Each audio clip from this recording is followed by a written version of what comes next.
બહેનો વડીલો નમસ્કાર, સ્વાગત છે તમારું ફરી એકવાર સ્વાતંત્ર્ય પર્વની સૌને શુભકામનાઓ। ટાઇટલ વાંચીને ઘણાને આશ્ચર્ય પ્લસ અણગમો થયો હશે કે આઝાદ દેશના ગુલામ નાગરિક। આના ઉપર ચર્ચા શા માટે થાય છે? આજે તો 15મી ઓગસ્ટ સ્વતંત્રતાનો દિવસ છે, આજે તો દેશભક્તિની વાતો થવી જોઈએ, પણ દેશભક્તિનો દેખાડો કરવા માટે આપણી પાસે અઢળક નેતાઓ પડ્યા છે અને એનું કામ એમને કરવા દો। આપણે એક જવાબદાર અને જાગૃત નાગરિક તરીકે આપણી ફરજ બજાવીએ। આમ તો 15મી ઓગસ્ટ 1947માં જ આપણો દેશ આઝાદ થઈ ગયો હતો, પણ ખાલી દેશ જ આઝાદ થયો હતો, દેશના નાગરિક નહીં।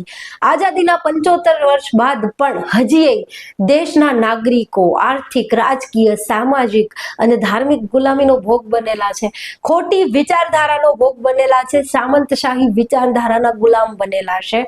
આ ગુલામીમાંથી હજી સુધી દેશના નાગરિકોને આઝાદી મળી નથી।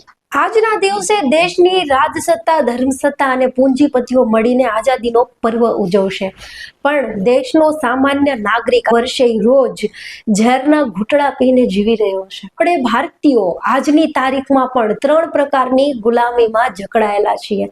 પહેલી છે આર્થિક ગુલામી, બીજી છે ધાર્મિક ગુલામી અને ત્રીજી છે રાજકીય ગુલામી। આપણે ભારતીયો પહેલી છે આર્થિક ગુલામી।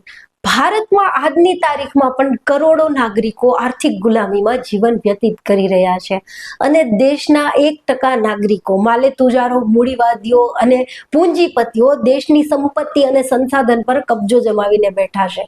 એટલા માટે જ આપણે અમીર દેશના ગરીબ નાગરિક કહેવાઈએ છીએ। આપણા દેશની મોટા ભાગની સંપત્તિ કે સંસાધન યા તો માલેતુજારની તિજોરીમાં છે યા તો પછી મંદિરની તિજોરીમાં છે, જ્યારે બીજી તરફ એક સામાન્ય માણસ પોતાની રોજિંદી જીવન જરૂરિયાતની વસ્તુઓ લેવા માટે પણ તડવડે છે।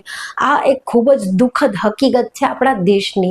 તો આ આર્થિક ગુલામી પાછળ મુખ્યત્વે કયા કારણો છે?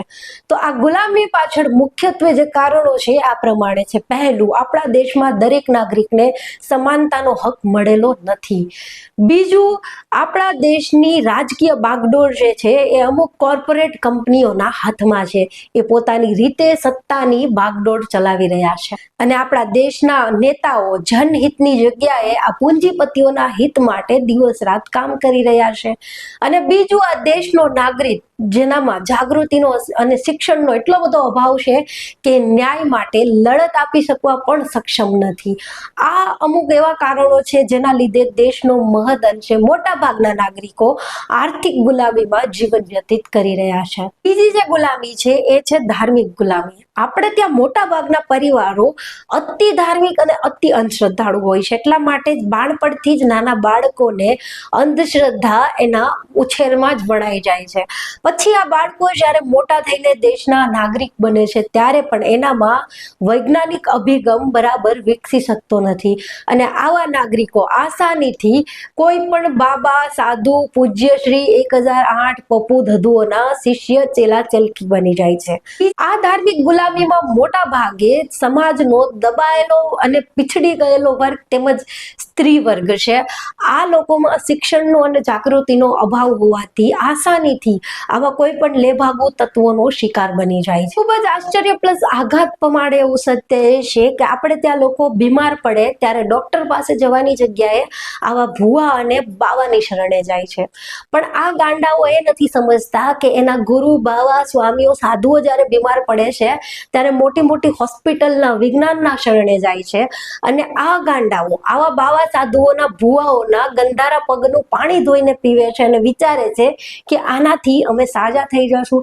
અલ્યા, તમને સુગઈ નથી ચડતી?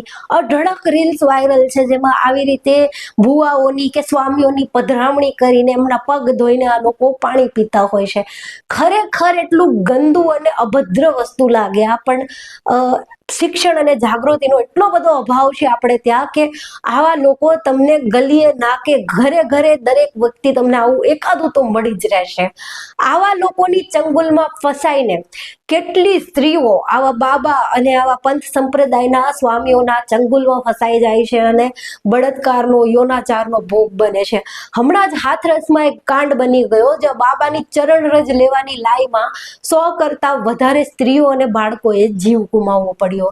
તો આ ધાર્મિક ગુલામીમાંથી હજુ 75 વર્ષે આપણો દેશ આઝાદ નથી થઈ શક્યો. એ સિવાય ત્રીજી ગુલામી છે રાજકીય ગુલામી. તમે કોઈ નેતાના પ્રશંસક હોય કે ટીકા કરતા હોય ત્યાં સુધી વાત બરાબર છે. તમને કોઈ નેતાનું કામ ગમ્યું અને તમે એની પ્રશંસા કરી કે તમે એનું ખોટું કામ કે ખોટી નીતિની ટીકા ટિપ્પણી કરી ત્યાં સુધી વાત યોગ્ય છે. પણ જાહેરમાં ટી શર્ટ ઉપર પ્રાઉડ ટુ બી ભક્ત લખીને ભક્તિ કરવી રાજકીય નેતાઓની આ કેટલા અંશે યોગ્ય છે? છેલ્લા એક દાયકામાં રાજકીય નેતાઓની ભક્તિનો સુવર્ણ યુગ ચાલુ થયો છે. સામાન્ય નાગરિક આવી વસ્તુમાં ફસાઈ જાય, કોઈ અશિક્ષિત અર્ધશિક્ષિત વ્યક્તિ, તો નવાઈ ના લાગે.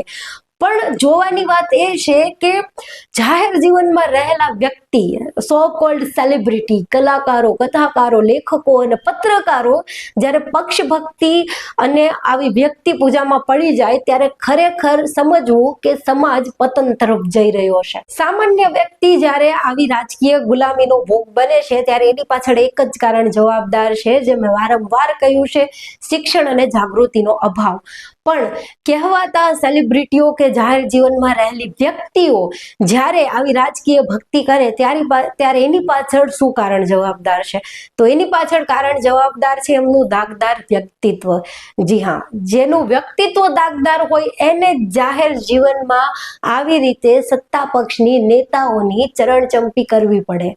કોઈ જૂના કેસ પેન્ડિંગ હોય અથવા તો જૂના કુકર્મોની ફાઇલ સરકારશ્રી પાસે હોય, અપ્રમાણસર મિલકત હોય, યા તો પછી 2 નંબરના ધંધા અને 2 નંબરની આવક હોય, ત્યારે જ આવી રીતે વ્યક્તિ પૂજા અને પક્ષ ભક્તિ કરવી પડે, એ પણ જાહેરમાં. ટી શર્ટ ઉપર લખવું પડે પ્રાઉડ ટુ બી ભક્ત.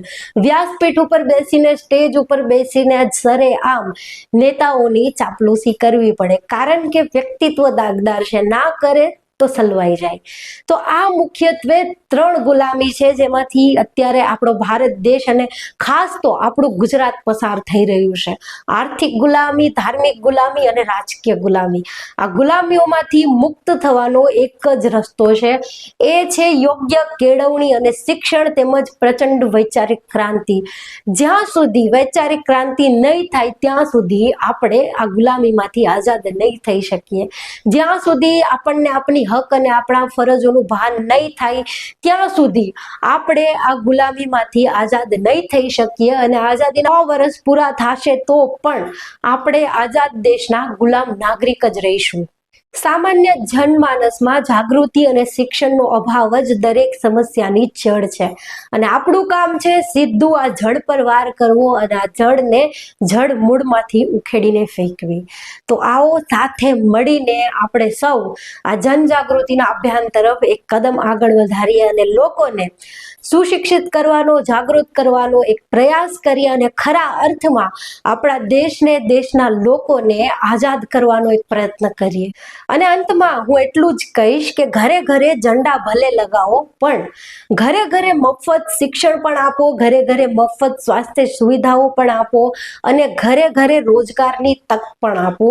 એ જ સાચી દેશભક્તિ છે. બાકી બધા તમારા દેખાડા છે. ઠીક છે, તો મળીએ નવા વિડીયોમાં નવા વિષય સાથે. ત્યાં સુધી આવજો. આઝાદીની શુભકામનાઓ. Happy independence day. જય ભારત, જય સંવિધાન.